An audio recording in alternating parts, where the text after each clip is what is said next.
No cameras for the Chad Daybell trial? Well, unless the court changes its mind, which it may just do that. Richard Allen update, we're going to bring that to you. A tip line for the Suzanne Morphew case. Were the roommates texting during the killing in Idaho? Kaitlin Armstrong, escape video. Carly Russell is guilty. Gabby Petito and Brian Laundrie's parents meet face-to-face in court. And then finally, our dumb criminal of the day. Let's talk about it.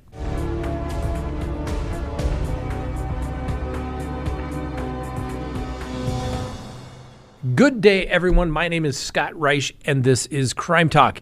You know the drill. Subscribe if you haven't, like if you do, leave me a comment below, and hit that little bell for notifications. And remember, you can listen to us anytime on any of your favorite podcasting apps. For those of you that have been watching for a while, you know that I've been trying to cut back on my energy drink intake because I feel like lately they've been making it more difficult to fall asleep at night. And if you've been a fan for a while, you know I also don't drink coffee. So I've been trying these little Magic Mind bottles.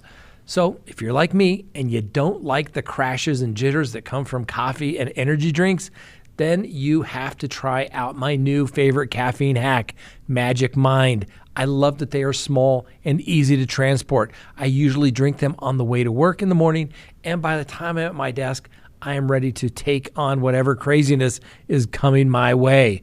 I'm looking into stocking the fridge here with Magic Mind so that my whole team can have the same benefits. And here's the exciting part.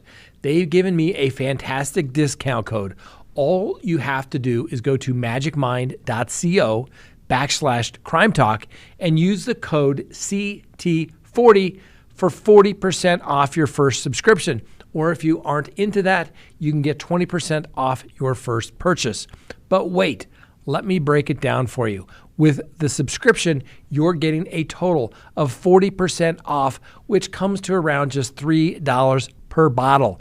That is a steal. I'll leave the link in the show notes. And the best part is that they have a money-back guarantee because you know it's always about the money. So why wait? Head over to www.magicmind.co/CrimeTalk and use the code CT40 to supercharge your day with Magic Mind. Remember the discount code CT40, CrimeTalk 40. All right. Let's go ahead and open the record and call the first matter on the docket for October 12th of 2023. So the court in the Chad Daybell matter issued an order, and it says that basically the defendant's motion to allow cameras and live streaming in the Fremont County case number 22 CR-21-1623. And that was filed back on September 29th of 2022.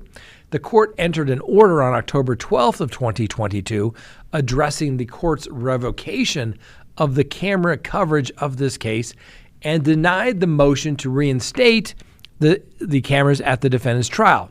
At that time, that case was set for trial with Fremont County case number 22-21-1624, also known as Lori Vallow. Now, the court said in this order, as stated on the record during the status conference held on October 10th of this year, and pursuant to various court rules, the court will hold a hearing on the issue on November 29th of 2023. And any briefings on this issue are due no later than November 22, 2023 at 5 p.m. So what does that mean? Originally, Judge Boyce said there will be no cameras in the courtroom, but he's willing to have a hearing on it, at least be heard, and make a decision. Obviously, the defendant, Chad Daybell, wants cameras in the courtroom. I agree with Chad Daybell and his attorney, Mr. Pryor, on this issue. And hopefully, the news organizations that have sought have all cameras at the Bryan Kohberger matter also join in and say, hey, Judge, we want to televise this for the world to see so that everyone gets to see how justice is made and applied in Idaho and to see if it is in fact a fair trial. The government should have nothing to hide. And frankly, we got to see the Lori Vallow trial. We just got it late. So bring it on. Let's do that. Next on the docket, Delphi. That's right. The Delphi murder suspect, Richard Allen, will appear in court next week for a new hearing. However, unlike other court appearances, this one will be held at the Allen County Courthouse. Now, as you may recall, Richard Allen is facing multiple counts of murder in the 2017 deaths of Abby Williams and Libby German, and has been ordered to appear for a status conference at 2 p.m. on October 19th. So, attorneys for the defense and the prosecution have been directed to arrange their schedule in order to attend the hearing, which is set for, like I said, the Allen County Superior Courthouse. According to the court, the purpose of the proceeding is to discuss the upcoming October 31st hearing, in which other matters which have recently arisen. Now, the court will prepare the transport order, commonly referred to as a writ, so that Mr. Allen can be moved from the Westville Correctional Facility to the courthouse. Now, earlier this week, the special judge assigned to this case, Judge Fran Gull, ordered the state to turn over all discovery evidence no later than November 1st in response to a motion filed by the defense. Now, the prosecutors said they had no objection to that deadline whatsoever. Frankly, the fact that it hasn't all been turned over as of yet, well, that'd be a little appalling. But hey, are you starting to notice a trend here in all the cases that we talk about? Discoveries turned over late, discoveries turned off late. And when, if ever, does the prosecution get spanked? Very rarely. Well, I guess we did had the Morphew case where the prosecution got spanked, and I guess they did take away the death penalty for Lori Vallow when the prosecutor got spanked for turning over discovery late. But even then, it doesn't really seem to matter. It's always not that big of a deal. Anyway, this week the prosecution also filed its response to allegations regarding Allen's treatment in the prison and the defense's contention that the correctional officers overseeing Allen are linked to a movement known as Odinism. In September, Allen's attorneys laid out a theory claiming that the murders of Abby and Libby were ritualistic in nature, and their filing also accused the correctional officers of being part of the white supremacist group and pointed to patches on their uniforms as evidence. The defense alleged mistreatment and intimidation of their client by these correctional officers. Now, in its response, the state said that the correctional officers wore patches that could have been misinterpreted. In sworn affidavits, the correctional officers denied being part of any cult or any white supremacist group. Of course they would, I would assume. Now, I'm assuming we'll take them at their word that they are not a part of any of these groups, but I doubt that they're going to come out and admit to that because they'd probably lose their jobs. Anyway, in separate court filings, Allen's attorneys asked that the court to toss out the search warrants in the case, and they motioned for the judge to quash subpoenas from the state seeking Allen's medical and mental health records from his time while he's been in custody.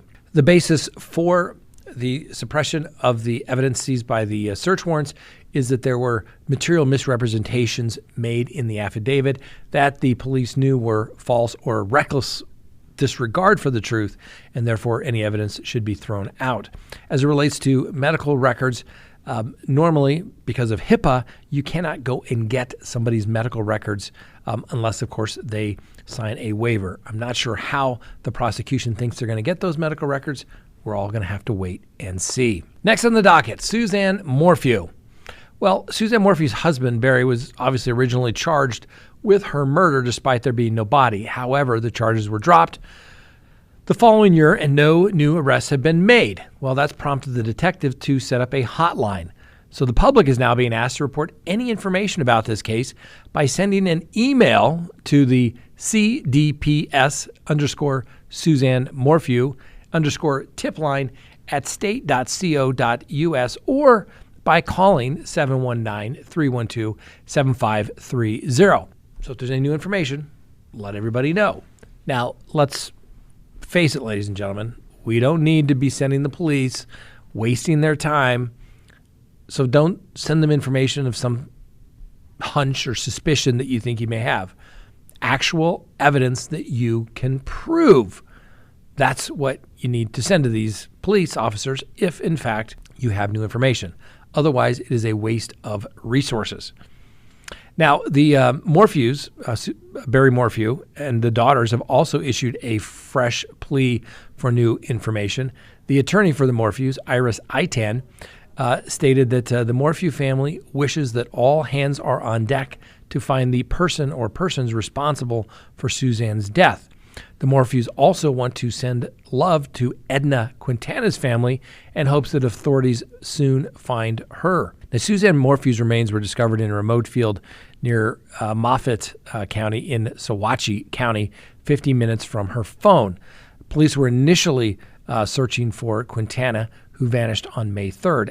Now, at the time that Suzanne Morphew disappeared and her husband's marriage was breaking down, and she was undergoing cancer treatment for the second time in her life. Now, both parties apparently had been engaging in some extramarital affairs, and in the days before she vanished, Morphew texted her husband to say that she was done with their relationship. Morphew's bike was discovered discarded in a ravine later on the day that she disappeared. Now, police conducted a search of the couple's $1.5 million mansion. Well, $1.5 million mountain home. I wouldn't call it a mansion, but a mountain home, because $1.5 million in the mountains here doesn't really go as far as it used to. Anyway, Berry was arrested almost a year after her disappearance and charged with first-degree murder, tampering with evidence, and attempting to influence a public servant. In the 130-page affidavit made public back in September of 2021 after Berry was arrested, prosecutors suggested that from 2:47 p.m. on May 9th, 2020 until 5:37 a.m. on May 10th, 2020, he took steps to dispose of evidence in Suzanne Morphew's disappearance and death, created a false alibi for himself, and staged a crime scene. The charges were later dropped without prejudice, which means that they could be recharged if new evidence comes to light, and prosecutors said they wanted more time to find the body. In fact, prosecutors said they knew exactly where the body was. They were just waiting for the snow to melt. Apparently, they had no clue where the body was. Kind of like the whole case in that particular case against Bryan Morphew.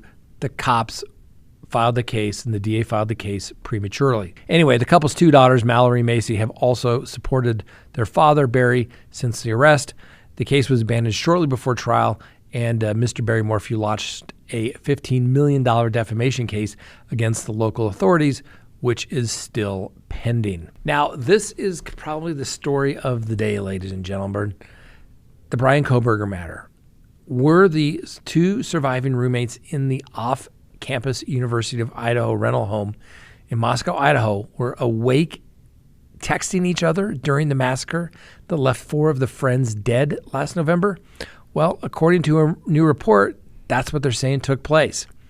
Now, the 4 a.m. home invasion attack killed Kaitlin Gonsalves, Madison Mogen, Zaina Kernodle, and Ethan Chapin on November 13th of 2022 in the early morning hours after they'd all spent a Friday night out with friends before the Thanksgiving break. The revelation from a lengthy airmail story is attributed to a grand juror on the case who allegedly leaked the information to the Gonsalves' father, although the reporter conceded that neither Gonsalves nor his attorney agreed to comment on the question of whether this was an accurate statement. Now, the court has issued a restrictive gag order on the case, and neither Steve Gonsalves nor his attorney immediately responded to questions from anyone regarding this new claim. However, the family, in a statement, called the claim a very poor attempt at getting attention and obviously fictional.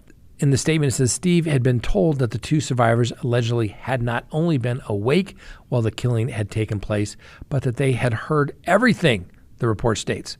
More astonishingly, his grand jury source alleged that the two girls had been texting one another as the murder methodically went from one room to the next. Now, according to these documents unveiled back in January, at least one of the surviving roommates saw something suspicious 5 months before a grand jury indictment stripped Kohberger's defense of a chance to fight the allegations at the preliminary hearing, which is used to see if there's in fact probable cause.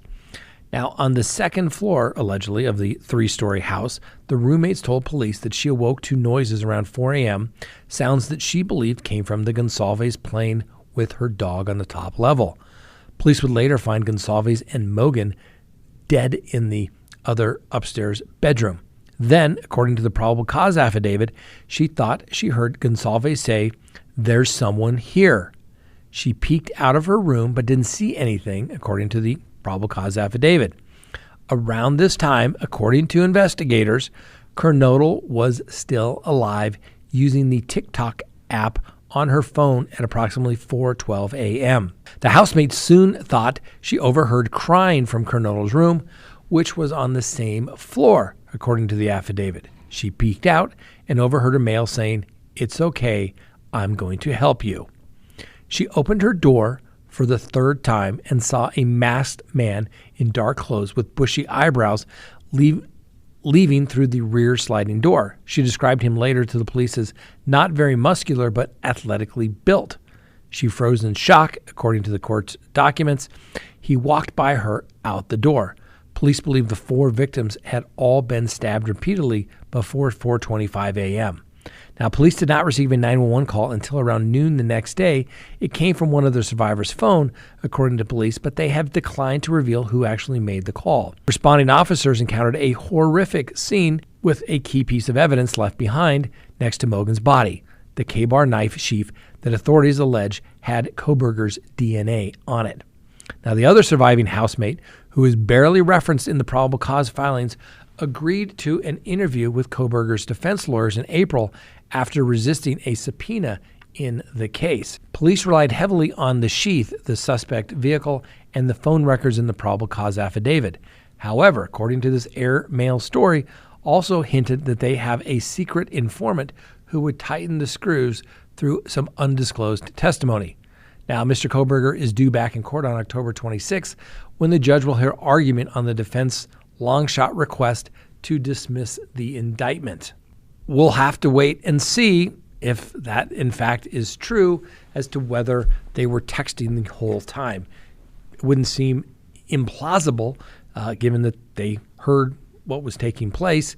You know, that's the way kids communicate these days. They don't call, they don't go see each other, they text. It'll be interesting to see what, if ever, comes of that information, if it's in fact true. Next on the docket, Kaitlin Armstrong, killer yoga teacher, tries to escape.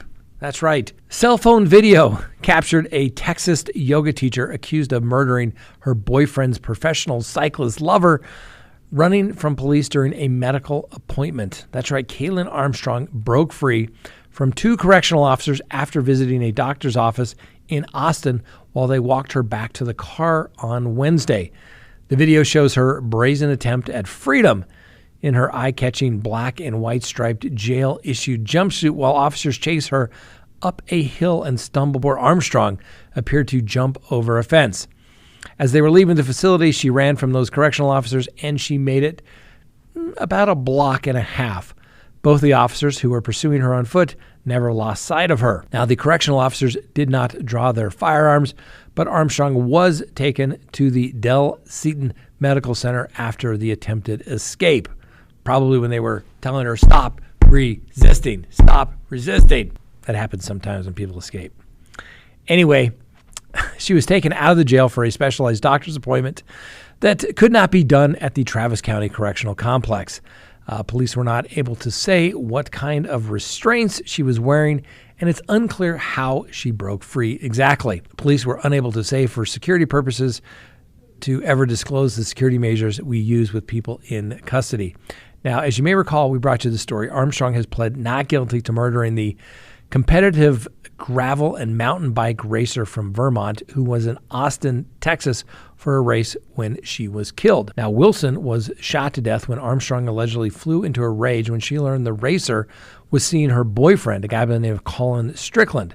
Now, the accused killer fled Texas after she was initially interviewed and traveled to Costa Rica. Authorities said that she got a nose job and dyed her hair brown after fleeing the United States, and she used her sister's passport to leave the country and went by several aliases while on the run. She was finally arrested after police received an anonymous tip that she had flown into a rage months before, and surveillance footage outside of Wilson's apartment showed the yoga instructor's car. Now, Strickland has admitted to having an affair with Wilson and said he had dinner with her the night of the murder. Armstrong was allegedly tracking Wilson using the app that cyclists use and runners as well called Strava.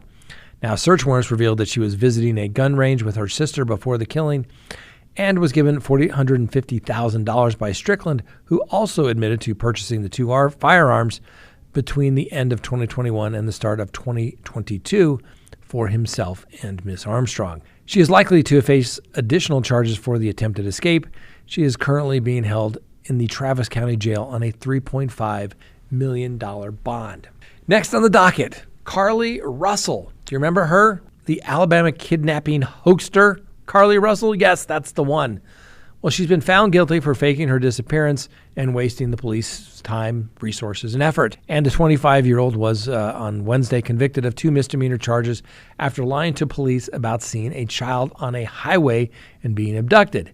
Each charge is a misdemeanor and carries a potential of up to 1 year in jail. Now, she was a nursing student, Miss Russell was, and she captured headlines after she went missing while making a 911 call on July 13th, during which she reported finding a toddler by the side of the road. She then called her brother's girlfriend, claiming the same sight, and screamed down the phone. After she turned up 2 days later, claiming that a man with orange hair abducted her, she told police that she had been kidnapped and spun a somewhat elaborate tale about escaping, gaining her freedom. There was a huge search conducted for Russell, with her now ex-boyfriend sharing loving photos of the couple together after she initially had been found and mentioned that she was falsely accused of being involved in her own disappearance. But he kept his faith and continued the desperate search for his girlfriend. Well, Russell later admitted she made the whole thing up, confessing in a written statement that the kidnapping never occurred and it was a mistake. So on July 28th, the police chief announced criminal charges against her, and a judge has ordered her to pay nearly $18,000 in restitution for the charges and suggested that she serve up to 1 year in jail. She didn't suggest it. She was ordered to serve 1 year in jail. So Russell then is filing an appeal to the circuit court, despite having obviously admitted and falsifying the story. Her attorney stated that we stipulated and appealed this case, and the reason behind it is that they're trying to ask for jail time, and we totally disagree with that, according to Miss Russell's attorney, a guy by the name of Emery Anthony. So, in fairness, there's no need to have a trial here, knowing their position, so we have stipulated and appealed the case, and we'll start anew in the district court. So basically what happens is when you plead guilty in misdemeanor court, you can appeal to the district court. It really just buys you time. When you're found guilty and you just don't like the sentence, that's not a basis to appeal. Basically, the prosecutor wanted jail. She didn't want to go to jail. So they are doing what lawyers do sometimes, and they're dragging things out. Next on the docket, Gabby Petito and Brian Laundrie's parents meet face-to-face, at least in court. So Gabby Petito's parents came face-to-face with Brian Laundrie's mother and father in a courtroom showdown on Tuesday. It was the first time they've met since Petito's 2021 slaying and her boyfriend's admission he was responsible for her death. Now, attorney for the murdered 22-year-old blogger's parents deposed Christopher Laundrie, Brian's father, as part of their ongoing civil suit against the couple and their attorney, Stephen Bertolino. Now, the accused killer's father showed no remorse on the stand, and listening to his testimony was somewhat gut-wrenching. It was extremely hurtful to listen to someone that has no remorse and no compassion for the girl they would call their daughter-in-law. That's according to Miss Petito's mother. Nicole Schmidt made those statements after court. Schmidt watched the Laundrie's deposition live over Zoom while Gabby's father, Joe Petito, was in court. Brian's mother, Robert Laundrie, was also on hand, and it was difficult in the room with Joe and Nicole on Zoom asking those questions, knowing how difficult it would be for them to relive it all, said Pat Riley, an attorney for the Petito's parents. Now, the suit against the Laundries alleges that they were aware of Gabby's killing, but refused to divulge information as the case proceeded. Now, their purposeful inaction, the case asserts, caused them severe emotional distress, deserving of financial compensation. Now, Petito, for those who don't recall, was traveling across country with Brian Laundrie when she vanished back in August of 2021. Laundrie returned to his Florida home without her on September 1st, eventually leading police to call him a suspect in the case that obviously everybody was watching throughout the country. Now, Petito's strangled body was discovered in Wyoming Grand Teton National Park on September 19th. The Laundries reported their son missing 2 days earlier, and Bryan's remains were not found until almost a month later in a park in Florida. Now, authorities determined he had killed himself and found a written confession to his girlfriend's murder in a letter in his backpack.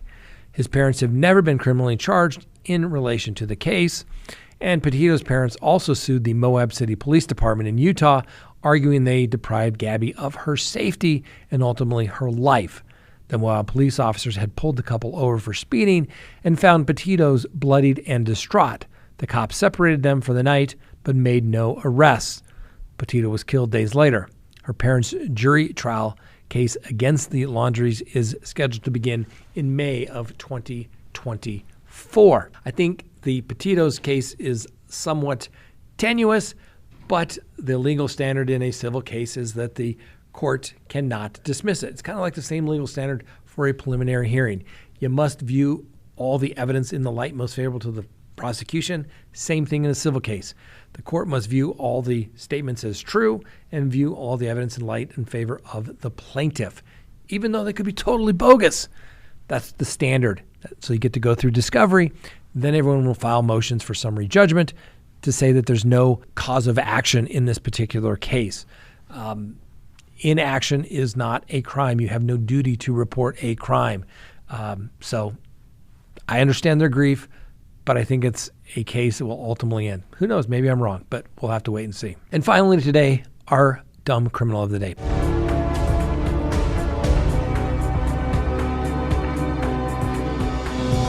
Please meet Callie Robertson. She was arrested Sunday morning after a confrontation at the mobile home park where she and the 76-year-old victim live in separate residences. According to the complaint charging Robertson with battery on a victim 65 years or older, she became upset with Daniel Powell, who would always speak with her while she walked her dog. Robertson, police say, took an unsecured bag of dog feces and pushed it into Powell's face, leaving feces smeared on his face and the bag on the ground. The dog waste bag matched those in the defendant's possession, and she ultimately admitted to the battery, according to the police officer's notes. Now, Robertson, who was released from jail Monday after posting a $2,500 bond, pleaded not guilty to the third-degree felony. Yes, although a simple assault, getting assaulted with dog poop, normally no big deal. It's a misdemeanor. You do it to an at-risk adult, that's right, it's a felony. It's dumb.